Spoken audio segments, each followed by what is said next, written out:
So I read an article about different things that can possibly cause brain lesions, which can trigger multiple sclerosis.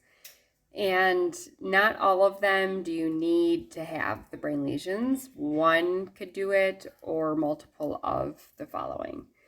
Um, I personally don't know if this is something that um, has caused mine, but I definitely think that there's a possibility that it's possible. So the first one is the Epstein-Barr virus, which causes mononucleosis.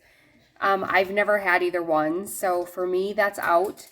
But for other people, that is a big possibility. That was a huge outbreak disease when I was a teenager. So there's a lot of people who could possibly have developed brain lesions and multiple sclerosis with the mononucleosis disease, and they just may or may not know. That's the first part of the article. The second part of the article said that extreme grief is a factor in developing brain lesions as well. And when I was 9, Grandpa, my mom's dad, had passed, and he and I were very, very close, and his death hit me very, very hard. So there's a very, very good possibility that that was the start of all of it, because I started developing issues around 13, 14. So it's a very good possibility that at the age of 9, when all of this had started, that this had started to develop, and by the time I was 13, 14, that the symptoms had started to show themselves. So the grief is definitely a possibility in my case specifically. There's been more grief since then, but that would have been the start of my specific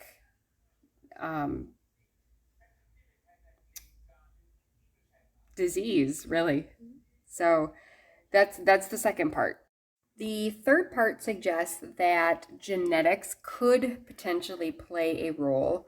They haven't really figured out what gene yet is the cause of multiple sclerosis in anybody.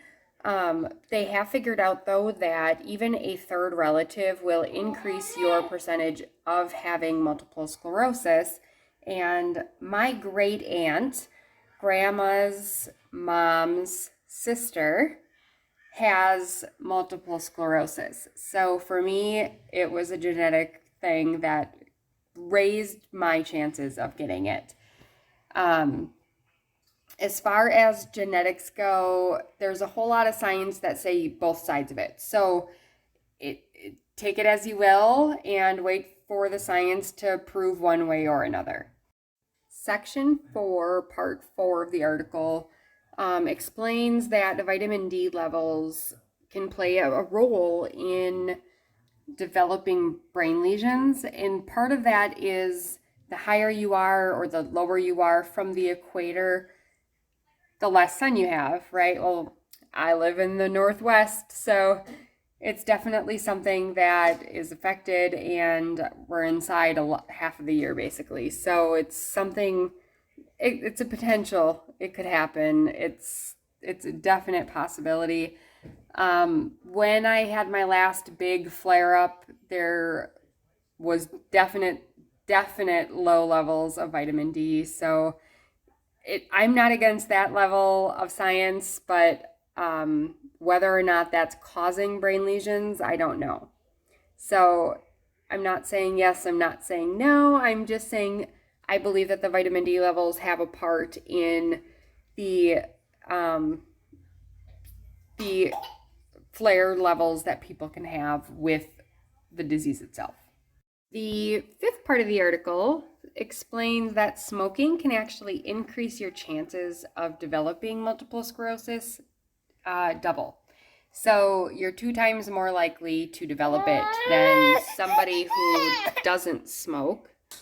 And if you are a smoker, that's not to say that just smoking itself is going to cause you to have multiple sclerosis. It's just a risk factor increaser. So I would just keep that in mind, but I'm not a smoker, so that's not really something that's going to affect me. And the sixth part of the article. So if you are Northern European descent, so white, Caucasian race, right? Typically, then you are at one of the highest risk levels for multiple sclerosis, especially if you live north of the equator in that northern part. So I've got all of these extra, double whammy risk factors for me. It does say that if you are of other races, Asian descent included, that your risk levels are a lot lower. So my two older boys are at a definite lower risk level than, unfortunately, their younger brother, who is a Northern European descent with his current situation. So it's definitely something that should be looked at and taken into effect or taken into consideration when looking at symptoms, because if you are of one of the races that have a higher risk level and you live in an area that is of the higher risk level, and if you're in that area, then you have that vitamin D level deficiency, just get tested, right? That's all you can do. So I'm not sure what else to say about that. Again, let the science speak for itself and take it as you will until then.